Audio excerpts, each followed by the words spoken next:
Daniel passes Vince's test. The warehouse was darker than before, the only light coming from the flickering bulb overhead. Shadows crawled along the walls, twisting unnaturally. Daniel felt a presence in the room, something unseen but heavy watching her. Vince stepped forward, his voice smooth. "You want to walk the path I walked?" Daniel clenched his fist. "I want in." Vince tilted his head and amused. "Then prove it." The air grew colder. Suddenly, a black circle appeared on the floor, drawn in ashes. In the center, a small wooden box sat wrapped in red cloth. "Step inside," Vince ordered. Daniel hesitated. He could feel it. The energy in the air wasn't normal. Vince smiled, scared. Daniel exhaled and stepped into the circle. The moment his feet crossed the boundary, his vision blurred. The warehouse around him twisted and melted away. Then total darkness. When he opened his eyes, he wasn't in the warehouse anymore. He was standing in a cemetery. Graves stretched around him, some open and some sealed. A figure stood ahead, cloaked in faceless, its hands stretched out towards her. "Choose!" Daniel's heart pounded. "Choose what?" The figure's head tilted and suddenly, 3 coffins rose from the ground. The lid slid open on its own, revealing Vince, Judith, and his mother. Daniel's blood turned cold. His mother was already dead. This couldn't be real. The figure's voice glittered into his mind. "Sacrifice one or lose everything." Daniel's breath quickened. This was a test, a mind game. He clenched his fist and stepped back. "I choose none." The figure shuddered violently. The ground crackled beneath Daniel's feet. A scream, inhuman and shrill, filled the air. Then he was back. The warehouse returned. The circle of ash had disappeared. Vince was smiling. "You passed." Daniel was breathing heavily. "What the hell was that?" Vince chuckled. "Malam Idris was watching you. You proved yourself. Now you get your invitation." He reached out his pocket and pulled out a small red envelope with black symbols. "Welcome to the real game, Daniel. Meeting Malam Idris, the ultimate demand." The journey to Benin was silent. Daniel drove along, the red envelope sitting on his dashboard. He could feel something radiating from it, something alive. By midnight, he reached the outskirts of the city. He parked in front of an old compound surrounded by trees. The gate had no guard, no sign of security. Yes, something told Daniel that this place was more dangerous than any military base. He stepped inside. The air was thick with incense and something rotten. Shadows flickered unnaturally in the corners. He was led by a mute boy to a dimly lit chamber where Malam Idris sat on a throne of bones. The man was old, skeletal and draped in robes. His fingers were long, his nails blackened. His eyes were pure white, blind yet all-seeing. He spoke without opening his mouth. "You seek power." Daniel swallowed. "I need to stop Vince." Malam Idris chuckled, a dry, unsettling sound. "To stop him, you must become greater than him." He waved his hand, and suddenly, a bowl filled with blood appeared at Daniel's feet. Floating inside was a small, beating human heart. "Give me a soul, and I will make you untouchable." Daniel's skin crawled. "What kind of soul?" Malam Idris smiled. Behind him, a shadow moved. A figure stepped forward, and Daniel's heart stopped. Judith! She was bound, her eyes wide with fear. A cloth covered her mouth, muffling her scream. Malam Idris leaned forward. She had walked both sides. She had betrayed both light and darkness. "Use her, end her, take your place." Daniel's breath came in short, sharp grabs. He stared at Judith, her eyes pleading, but he couldn't tell if she was sorry or just afraid to die. His hand shook. He had fought so hard to survive, but was he willing to go this far? Judith struggled against her bindings, muffling feelings of souls across the room. Idris' voice came again, but this time softer. "Make your choice, Daniel." Daniel's fingers hovered over the blade. His heart pounded. What was he going to do next? Daniel's grip tightened at the dagger in his hands. His breathing was shallow, his pulse hammering in the ears. Judith lay bound before him on the cold shrine floor, her eyes wide with terror. The flames from Malam Idris' altar cast eerie shadows over the walls, the air thick with the scent of burning incense and dried blood. She struggled, her muffled sound breaking through the cloth in her hands. Daniel's grip tightened the dagger. His breathing was shallow, his pulse hammering in his ears. Judith lay bound before him on the cold shrine floor, her eyes wide with terror. The flames from Malam Idris' altar cast eerie shadow over the walls, the air thick with the scent of burning incense and dried blood. She struggled, her muffled sound breaking through the cloth in her mouth. "Finish it," Malam voice slittered through the darkness, cold and unwavering. Daniel hesitated, his finger trembling over the hilt of the blade. Judith's eyes weren't just filled with fear. They held something else, defiance. "Do it," Malan repeated, his wide, blind eyes fixed on Daniel. The spirit was watching. "You wanted power, now take it." Daniel clenched his jaw. He had killed before, not directly, but through ritual. The sacrificing he had done, things most men would never imagine just to reach this point. But something was wrong. The room suddenly grew colder. The flickering flame dimmed as if suffocated by an unseen force. The thick smoke in the air still felt frozen in time. Then a whisper, soft, faint, "My daughter shall not perish here." Daniel's entire body stiffened. The voice wasn't coming from Malam. It wasn't coming from Judith. It was coming from everywhere. The presence filled with the room. Something Daniel couldn't see but feel. A heavy divine energy pressing against his chest, squeezing his lungs. His mind screaming to ignore it, to plunge the dagger deep into Judith's chest and be done with it. But his hand couldn't move. The dagger, his own hand, was frozen in place. Malam's expression tightened. He muttered something in a language Daniel didn't understand, then slammed his staff against the ground. The walls trembled. The fire roared back to life. But it didn't change anything. The unforeseen force remained. "You will not take my child." The voice was stronger now. Then Daniel saw it. The outline of a woman, faint, glowing softly, standing behind Judith, Judith's mother. Daniel's breath caught in his throat. He had been in the ritual game long enough to know when a force stronger than the shrine itself had entered the room. Malam Idris clenched his jaw. "She is mine," he roared, slamming his staff down again. The air vibrated, shaking the entire shrine. The spirit flickered for a moment, then did not vanish. Judith's mother did not speak again, but she did not leave. Daniel's chest tightened. He could feel it now, the power, the divine barrier that surrounded Judith. It was protected, no, untouchable. He had to get out.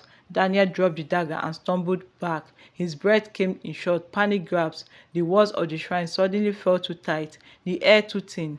Malan's face twisted in rage. "You fool," he spat. Daniel turned and ran. He couldn't stop until he was outside, sucking in the cold night air. His heart pounded violently against his rib. His hands were shaking. His mind was a storm of chaos. Judith's mother spirit has been watching over her all along, and Malam Idris knew it. The 7-day course. Daniel spent the next day in hiding, his mind unraveling. He knew he had made a mistake, a fatal one. By midnight, his phone rang. Malam Idris. He let it ring, his pulse hammering on his call. He already knew what the call was about. The phone stopped, then a text. "You have 7 days. If you do not bring Judith, you will run mad." Daniel felt his stomach drop. 7 days? He had to find another way, and he knew exactly what he needed to talk. The bitter truth, Vince's betrayal. Vince's penthouse was exactly what Daniel expected. Luxury, power, and arrogance. Daniel didn't wait for permission to enter. He pushed back the guards and stormed inside. Vince was lounging on a velvet couch, a half-smoked cigar in one hand, a glass of whiskey on the other hand. His dreadlocks fell over his shoulder. "Ah, my boy," Vince donned and amused. "Did you pass the test?" Daniel lunged at him. Vince donned effortlessly, chuckling as Daniel stumbled forward. "Wow, easy there. You look like you've seen a ghost." Daniel's chest heaved. "Malam Idris set me up."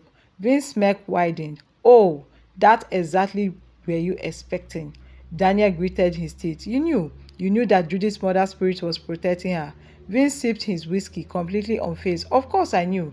Daniel's fist clenched. "And you didn't tell me." Vince laughed, a deep, wicked laughter. "You are dumb, Daniel," he said, shaking his head. "Do you really think I will let you just have the same power as me? Just like that?" Daniel felt the blood drain from his face. Vince leaned forward, resting his elbows on his shoulder. His eerie gaze eye locked onto Daniel. "This was never about making you more powerful. This was about breaking you." Daniel swallowed hard. "Malam, he tricked me." Vince chuckled. "Malam doesn't trick. He tests and you failed." Daniel's skin crawled. "What do you mean?" Vince exhaled dramatically. "You didn't realize it, did you? Malam already knew Judith was protected, but he didn't tell you because I told him not to." Daniel's breath caught in his throat. Vince's neck widened. I've been 10 steps ahead of you from start. You thought you could rise to my level. Oh, no, my boy. I brought you here to destroy you. Daniel took a step back, and his body cold with fear. 7 days, Daniel, Vince whispered, his voice dark and mocking. You either bring Judith or lose your mind. Daniel's vision blurred. His head spun. He had been played. Malam was never going to give him power. Vince had known from the beginning, and now in 7 days, Daniel was going to run mad. The first sign that Daniel was losing his mind, he woke up drenched in sweat, gasping for air, his body trembling violently. He had dreamed of his own funeral. He had stood among the mourners, watching them cry over his coffin, his name etched onto the wooden surface. The strange part, he had been laughing in the dream, as if he found his own death amusing. But the nightmare didn't end when he woke up. As he sat up in the bed trying to calm his breathing, he saw something move in the corner of his dark. A dark sea tortoise stood by the window, barely visible to the dim light. His chest tightened. Who is there? The shadow did not respond. He didn't even flinch. He just stood there watching. Daniel reached out for the lamp and flickered on it. Nothing. The corner was empty. His entire body stiffened. He wasn't dreaming. He was seeing things. Malam Idris' course had begun. The third day, the voices began. By the third day, Daniel could no longer tell if he was awake or asleep. He would blink and find himself in a different room. Objects in his apartment moved without explanation. His TV remote in the fridge, his phone in the bathroom sink, his shoes lined up perfectly on the bed as if someone had placed them there. But the worst part was the voices. They started as whispers, soft murmurs in the corners of his room. At first, he thought it was the wind. Then he started hearing names. Daniel, his mother's voice. My son, why did you do this? He spun around, but there was no one there. He closed his eyes and held his head. This is not real, this is not real. But the voice grew louder. You have 7 days. Your mind will be ours. Daniel grabbed his phone and died, Baba. He had stayed away from his first spiritualist ever since he had chosen Malam Idris. The line rang. Once, twice. Then Baba answered. Daniel, his voice was groggy, as if he had just woken up. Daniel didn't waste time. Baba, something is wrong with me. I keep hearing. I know, Baba interrupted, his tone sharp. The spirit had come to collect. Daniel's hand trembled. Baba, please, there has to be a way to stop it. Baba was silent for a long moment. Then he signed. You chose the wrong master. Now you must face the prize. Daniel's heart pounded. So I'm just supposed to let this happen? Baba clicked his tongue. No one cheats the spirit, Daniel, unless you find a greater power. The call ended. Daniel clenched his jaw. A greater power. There was none. He was running out of time. By the 4th day, Daniel avoided mirrors altogether. Every time he looked into one, his reflection didn't match his movement. He would raise his right hand, and his reflection would raise the left. He would smile, and his reflection would frown. But the worst part came that evening. As he stood in the bathroom gripping the sink and staring at his reflection, he blinked. But Daniel had not blinked. His breath hitched. Then his reflection smiled. Daniel stumbled backward. His reflection did not move. He just stood there smiling, eyes dark and hollow. Then it happened. Tick-tock, Daniel. Daniel screamed and smashed the mirror with his fist. The glass shattered and blood dripping from his knuckles, but it was no use. The cause was inside him now. Somewhere else in Lagos, Judith sat across from Pastor Emmanuel, her hands clasped tightly together. For days, she had been shaken by what had happened in the shrine. The spirit of her mother had saved her, but it has also awakened something in her. She has spent years running from her past, chasing money, chasing men, chasing a life that let her feel empty. But now, for the first time in her life, she was terrified. She has seen real darkness. She has felt it, and she knew she was next. Pastor Emmanuel folded his hands and studied her carefully. My daughter, why have you come? Judith's lips trembled. Because I have seen things, Pastor. Things I cannot explain, and I don't want to be part of it anymore. The pastor exhaled deeply. The devil has his hand on your life for a long time, hasn't he? Judith nodded, tears welling in her eyes. The pastor leaned forward. Tell me, child, do you really want to be free? Judith sniffled. Yes. Then you must surrender your life to Christ. He said firmly, there is no power greater than that of the Lord, but you must choose. You cannot live in the two worlds. Judith's hand trembled. But I have done too much. I don't think I can be forgiven. The pastor smiled gently. There is no sin too great for God's mercy, but you must be willing to let go of the past. Judith's heart pounded.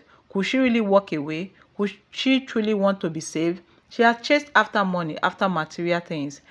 Then she was caught between life and death. Tears rolled down her cheeks. I don't want to live like this anymore. Then let us pray. Judith fell to her knees. For the first time in years, she surrendered. She gave everything to Christ. And in that moment, a peace she had never felt before washed over her. She didn't know what had happened to her and what was happening next, but she wasn't afraid anymore. On the fifth day, Daniel woke up to find his room covered in blood, but he had no injuries. On the sixth day, he saw his mother sitting at the foot of his bed, staring at him, her eyes filled with sorrow. "Turn back, my son," he screamed. By the seventh day, Daniel was barely human anymore. His eyes were sulking. His body was weak. He had no memory of the past 24 hours. He sat alone in the dark, his breath shallow. His phone buzzed. A message from Malam Idris. "The time has come. The spirit will take you now." Daniel dropped his phone, his body trembling. The shadow in the room moved. The whisper in his head screamed. A dark, twisted laughter filled the air. Then the light went out. Daniel was more like a living dead in the mansion. Luckily for Daniel, Judith visited him that day. Judith had told herself she wanted nothing to do with Daniel after everything that had happened. He had tried to kill her. He had led her into a life of darkness, introducing her to things she could never unsee. And yes, something inside of her told her to check on him. Maybe it was pity, maybe it was curiosity, or maybe, just maybe, it was God leading her there. When she arrived at his house, the front door was slightly open. Her heart pounded as she stepped inside. Daniel, silence. The living room was a mess. Papers were scattered everywhere. The furniture were overturned. The curtains half drawn as if someone has been fighting an unseen enemy. A foul stench lingered in the air, a mixture of sweat, incense, and something darker. She took slowly, cautious steps towards the bedroom. The sight that greeted her made her gasp. Daniel lay on the floor, barely breathing. His once powerful frame was now frail, his skin pale and drenched in sweat, his dreadlock clenched on his forehead, his body convulsing slightly as he whispered words she could not understand. His lips moved rapidly, his voice hoarse and broken. "Let me go, let me go." Judith's breath hitched. She knew this was not an illness. This was not something medicine could fix. This was spiritual. Fear gripped her, but she forced herself to move. She ran to his side, shaking him. "Daniel, Daniel, wake up." No response. She grabbed his face with both hands, forcing him to look at her. There was an empty, soulless looking face. "God help me," she whispered, her hands trembling as she tried to lift him up. He was too heavy for her small body, but she had no choice. Summoning all her strength, she dragged him up, supporting the weight against her shoulder. She had to get him to Pastor Emmanuel. Judith gripped the steering wheel tightly, her heart racing as she sped through the quiet street of Lagos. The streetlight flickered past in a blur, but she barely noticed. All she could hear was Daniel's shallow breathing inside of her. She had seen this kind of attack before. This was not an illness, this was a battle of his soul. Daniel had been her enemy just days ago. He had tried to kill her. He had dragged her into the darkest places. But she could not ignore what was happening there. She could not let him die like that, lost and broken, when there was still hope. Instead of heading to the hospital, she made a sharp turn towards Pastor Emmanuel's church. The moment Judy pulled up to the church, Pastor Emmanuel stepped outside, his eyes calm. "Take him to the altar," he ordered. They carried Daniel inside, placing him on the floor before the pulpit. The church was dimly lit. Judith fell on her knees beside Daniel. "Pastor, please help him," she pleaded. Pastor Emmanuel looked down at Daniel, his expression unreadable. The pastor took a step forward and placed his hand on Daniel's forehead. "Father, let your light shine upon this lost soul." Pastor Emmanuel prayed, his voice powerful, unwavering. "Every chain, every bondage, every spirit that tormented this man, I command you in the name of Jesus, let him go." Daniel let out a piercing scream. His entire body lifted off the ground as if something was pulling him from within. His eyes shut, they were dark, hollow. Pastor Emmanuel did not flinch. He tightened his grip. "You will not have him. You have tormented him enough. By the power of the Almighty, I cast you out." Daniel's body jerked violently. His back ached like an unseen force ripped through him. Judith watched in terror. She had seen Daniel at his worst, but this was something entirely different. Then suddenly, everything stopped. Daniel let out one last breathless gasp and collapsed. For a moment there was silence. Then his body stilled. Pastor Emmanuel nodded and stepped back. "It is finished." Minutes later, before Daniel stirred, his eyes twitched slightly. but this time they were his own. Daniel blinked, staring. He felt empty. Judith leaned over him, her face full of concern. Daniel, his lips parted, his voice was hoarse. Judith, she let out a breath of relief. You are back. Daniel frowned, trying to sit up. For the first time in days, there was no whispering, no shadow, no madness. What happened? He asked, his voice barely above a whisper. Judith wiped a tear from her cheek. God saved you. Pastor Emmanuel stepped forward. No, God has chosen you. You just lost your way. Daniel looked up at him, his chest tightening. Why? The pastor's eyes were firm yet kind. Because you were never meant for this path. Daniel's throat went dry. You were born for greatness, Daniel. The pastor continued. Your parents raised you up in the way of the Lord. They trained you, but you became impatient. You wanted success on your own terms. You wanted to force what God had already planned to give you in due times. Daniel felt something break inside of him. He thought of his parents, the prayers they had prayed for him, the love they had poured onto him before they died. He had abandoned all of it. His voice was barely a whisper. I lost everything. Pastor Emmanuel shook his head. No, my son, you lost yourself. Tears streamed down Daniel's face. He had spent years chasing after wealth, after power, after things that never fully satisfied him. To madness to ruin him, to near death. He closed his eyes, his body trembling. What do I do now? The pastor smiled. You surrender. Daniel's breath hitched. He had spent the whole life fighting for money. And now, for the first time in life, he let go. Father, his voice cracked. Forgive me. Pastor Emmanuel placed a hand on his head and shoulder. God has already forgiven you, my son. The Bible says, if any man be in Christ, he is a new creature. All things have passed away. Behold, all things have become new. You are no longer bound by your past. Daniel looked up at him, tears in his eyes. And then let me start over. After Daniel's deliverance, Pastor Emmanuel and Judith accompanied him back to his house. The moment they stepped inside, the pastor's expression darkened. This place is filled with darkness, he muttered. Daniel looked around. His once lavish apartment, filled with symbols of fraudulent wealth, now felt empty and lifeless. The pastor walked through the house, praying over every corner, commanding every evil spirit to leave. One by one, Daniel and Judith removed every trace of his old life, the charms, the ritual, the objects, the clothes soaked in blood money. Everything that tied him to his past was gone. Judith turned to him. So what happens now? Daniel took a deep breath. I won't go back. She raised an eyebrow. But your money? Daniel shook his head. I didn't lose everything. I still have my businesses. Before I got into fraud, I had investments, legitimate ones. I was just too greedy to wait for them to grow. Pastor Emmanuel nodded approvingly. Then, that is where you will focus on. The Lord does not command us to be poor. He commands us to be righteous. Daniel took a deep breath. No more fraud. No more shortcuts. If God had given me a second chance, I will use it wisely. The pastor placed a hand on his shoulder. Then walk on this path. Seek him daily. Do not go back to what he has saved you from. Daniel exhaled. For the first time in years, he felt light. He spent his time chasing after riches, but he had never known peace. Now, for the first time, he had both. As they stood in the middle of the cleansed house, a soft breeze swept through the room. Daniel closed his eyes, letting it wash over him. It was weeks Daniel lived as if he no longer existed. No social media, no flashy lifestyles, no parties, no spending, no contact with old friends. He had disappeared from the digital world, leaving people wondering where he had gone.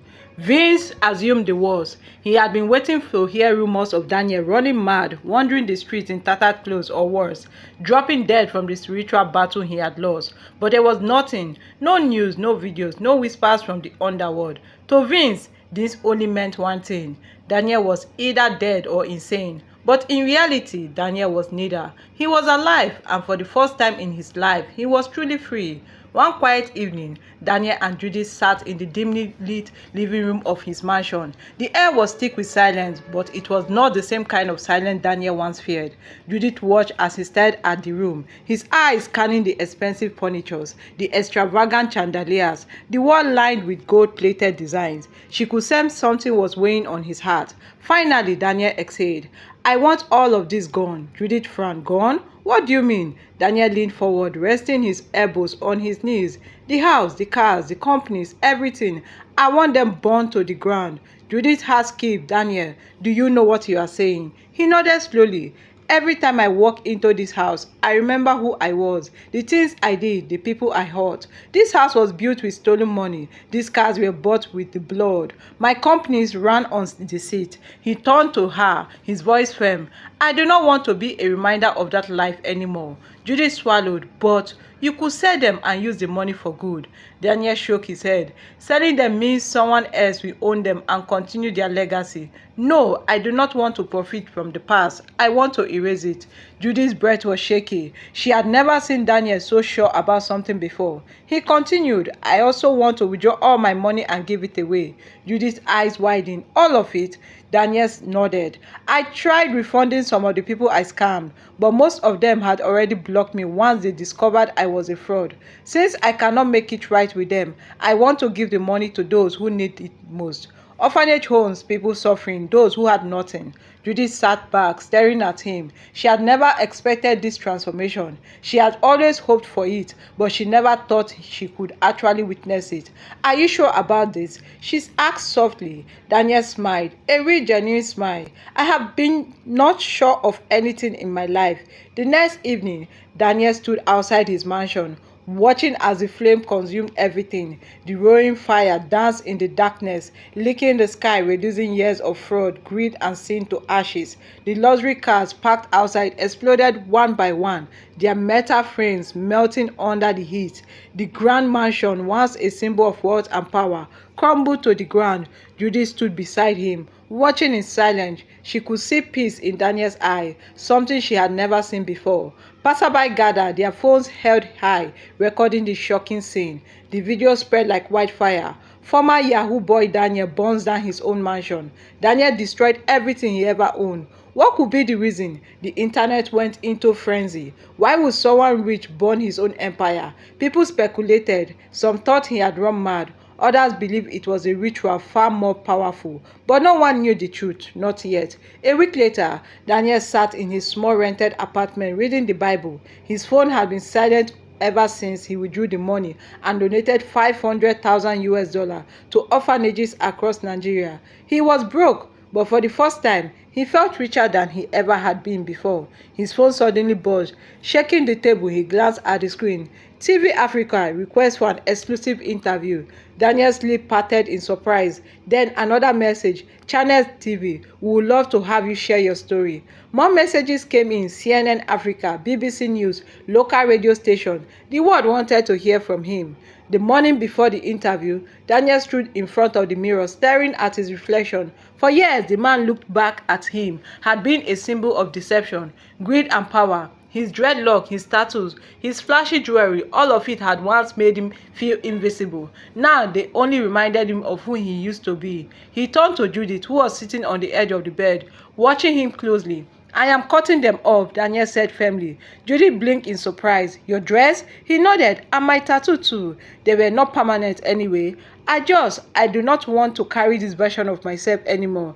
Judith studied him for a moment before smiling softly. Then let's do it. That afternoon, Daniel walked into the barber shop he once would have never stepped in. The barber, an old man with graying hair, raised an eyebrow as Daniel sat in the chair. You sure about this? Daniel exhaled deeply. Yes, cut it off. The first snip sent a shiver down his spine. With each lock that fell to the floor, it felt like a piece of his past was being erased. Judith sat nearby, watching in silence, knowing how much this moment meant. After the haircut, they went straight to a skin clinic where Daniel had his tattoo professionally removed. He winced slightly as the technician worked on erasing the ink, but he did not complain. Pain meant change, pain meant growth, and he was ready. The next day, Daniel stood in his bedroom, holding up a beautifully woven Ankara outfit. It had been a long time since he had worn native attire, since he had dressed in a way that represented his true culture. He ran his fingers over the fabric and smiled.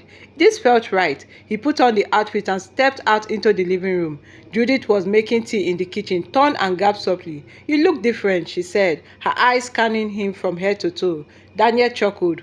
Good different or bad different? Judith smiled warmly. Good. You look like you. For the first time in years, Daniel felt at peace with his appearance. He no longer needed flashy chains or designer clothes to prove anything. This was the real him, and he was ready to embrace it. On the day of the interview, cameras were rolling, the lights were bright, the studio was filled with people eagerly waiting to hear his story. Daniel sat at the center, facing the host, a well-known journalist who had built her career on hard-hitting interviews. She adjusted her microphone and smiled. "Daniel, the entire world wants to know, why did you burn down your house and give away all your money?" Daniel exhaled. He looked directly at the camera, his voice steady. "Because my wealth was built on fraud. It was built on lies, deception, and the pain of others. I stole from people who worked hard for their money. I destroyed lives. And when I finally encountered God, I realized I could not continue living in the past." The audience was silent. The journalist leaned forward. "But why not just move on? Why destroy everything?" Daniel smiled slightly. "Because after the pastor cleansed my home, the memories remained. I could not look at those walls without seeing the sins I committed. I did not want to profit from evil, even indirectly, so I let it all go." The journalists were invisibly shaking and moved. "What do you have to say to young men out there who are thinking about joining internet fraud?" Daniel's expression hardened. He looked directly at the camera. "I say, do not do it. It is a trap. It gives you quick money, but it takes your soul. No amount of money is worth the suffering that comes with it. I lost my peace, my sanity, and almost my life. Find something real. Seek God. Build your future the right way."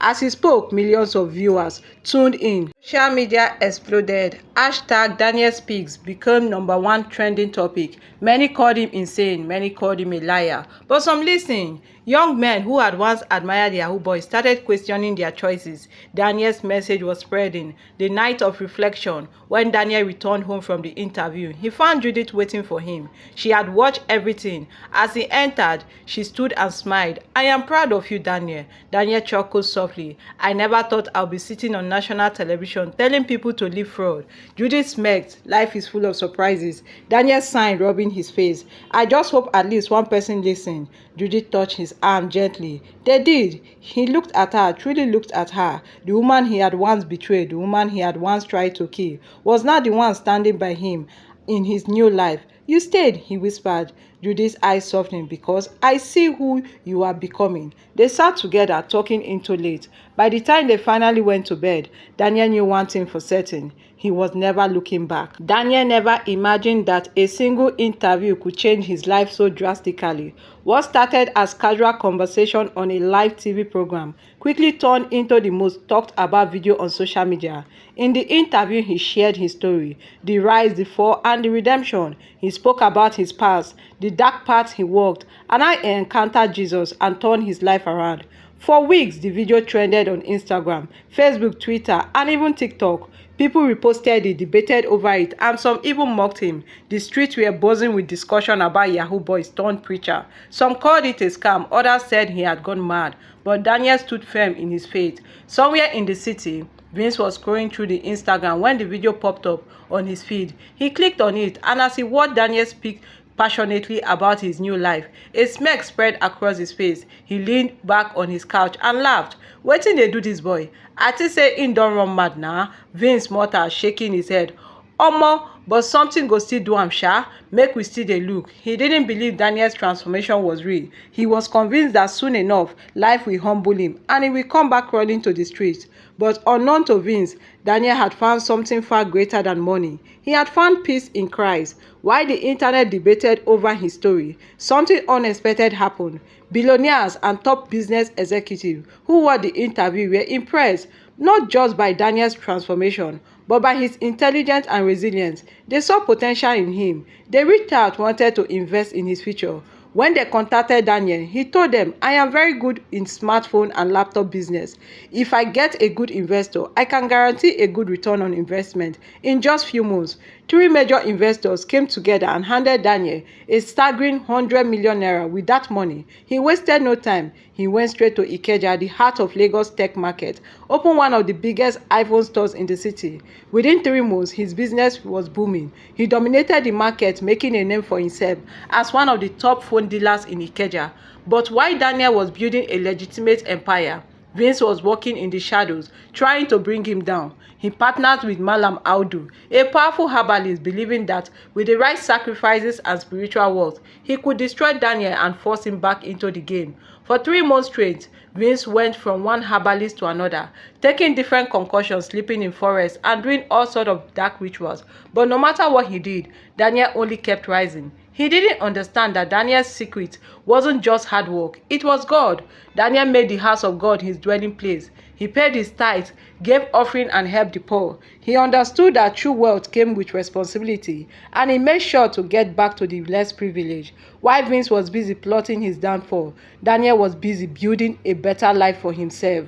Though all of this, Judith remained at his side. She had been with him through thick and thin, from the days of fast cars and white parties to the days of brokenness and struggle. Now, as Daniel rebuilt his life, she stood with him, supporting his dream and believing in his vision. One evening, as they sat after a long day, Daniel turned to Judith and said, "I think it's time we take our relationship serious. We've been through so much together, and I know you have always been there for me." Judith smiled warmly. "I've been waiting for you to say that." Daniel took a deep breath. "But there's something else. I got a new apartment for you." Judith frowned slightly. "Why? We are fine here." Daniel held her hand gently. "Judith, I have given my life to Christ. It is not polite or godly for an unmarried couple to stay under the same roof. It can lead to fornication, and I don't want that. I want to do things the right way." Judith's eyes softened, and a small tear rolled down her cheek. She had never met a man like Daniel. He had changed in ways she never imagined. "You are all I want in a man," she whispered, hugging him tightly. Meanwhile, in the village, news of Daniel's transformation had spread far and wide. The same family members who had once disowned him now celebrated his name. The head of the family reached out to him. His voice filled with pride. "Daniel, you have made our family name famous. We are proud of you." Daniel was shocked. These were the same people who turned their back on him. Yet he felt no bitterness, only gratitude. The prodigal son had returned. Not long after, he went back to the village to give his mother a befitting burial. As he stood by her grave, tears streamed down his face. He knew the part he had played in her death. The weight of his past choices crushed him, and he felt on his knees, weeping. "I'm sorry, Mama. I wish I could undo everything." But there was no turning back time. All he could do now was honor her memory by living a life that would make her proud. Back in the city, Vince was growing desperate. He had lost weight, his once fresh and vibrant face now pale and worn out. The powers he had once controlled was now controlling him. Today it was one concussion, tomorrow it was another herbal bath. He was searching for something, anything to bring Daniel back to his old life. Sitting in his dimly lit apartment, he stared at Daniel's latest success story on his phone. He clenched his jaw, his fingers tightened around the bottle in his hand. This boy, he thinks he can escape, but something go still do him. Vince didn't realize that his battle wasn't just against Daniel anymore. It was against a force far greater than him. And no matter how hard he tried, darkness will never overcome light. Daniel's life kept getting better, and 6 months later, he decided to take the biggest step of his life. One evening, under a beautifully decorated canopy of light, he knelt down and proposed to Judith. She gasped, tears filling her eyes. She covered her mouth with shock. "Yes, Daniel, I will marry you," she exclaimed. The crowd around them erupted in cheers. As soon as the video of the proposal hit Instagram, it went viral, the comments pouring in. Some congratulated them, while others were still in disbelief over Daniel's transformation.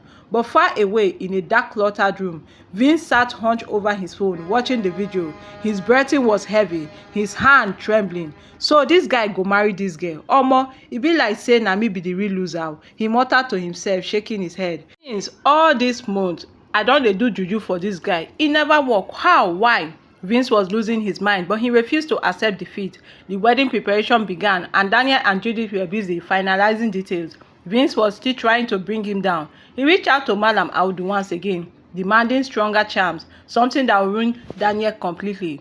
Malam Audu agreed, but this time something went terribly wrong. The ritual required Vince to say incantation in the morning, but for some reason unknown, he did it at night. The moment he finished, a loud piercing scream escaped his lips. His head snapped back, his eyes rolled, and he collapsed on the ground, shaking violently. When he opened his eyes again, he was no longer himself. Vince had gone mad. He tore off his shirt and ran into the street, screaming at night. no one could see. He laughed hysterically one moment and cried the next. People in the neighborhood whispered and pointed as he roamed aimlessly barefoot, his once powerful and confident demeanor completely shattered. Meanwhile, Daniel's wedding day arrived, and it was a celebration like no other. The entire village gathered to witness the union, singing and dancing. The church was filled with well-wishers, and as Judith walked down the aisle in a stunning white gown, Daniel's eyes filled with tears. He had never imagined his life could be this beautiful. "I now pronounce you husband and wife," the pastor declared, and the crowd erupted in cheers. Daniel and Judith shared their first kiss as a married couple, sealing their love forever. After the wedding, life continued to blossom for them. Within a year, Judith gave birth to a bouncing baby boy, bringing even more joy into their lives. Daniel's business expanded, and he became one of the most successful tech entrepreneurs in the country. He remained committed to God, giving back to the poor and ensuring his wealth was used for good. But as Daniel flourished, Vince remained lost. The once feared Yahoo boss had become a wandering madman, roaming the streets with dirty clothes, mumbling to himself. His past, greed, jealousy, and dark choices had finally caught up with him, and there was no way out. Moral lesson of this beautiful story: the path of evil leads to destruction. Vince tried every dark means to bring Daniel down, but in the end, it was his own downfall that was sealed. God's grace gives second chances. Daniel turned away from his past life, and God gave him a fresh start, blessing him beyond his wildest dream. Jealousy destroyed. If Vince had focused on his own redemption instead of trying to ruin Daniel, perhaps his fate would have been different.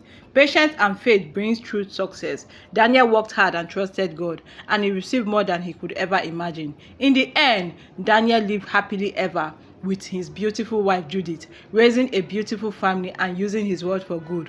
But Vince, he remained a lost soul, a tragic reminder of the consequences of choosing the wrong path.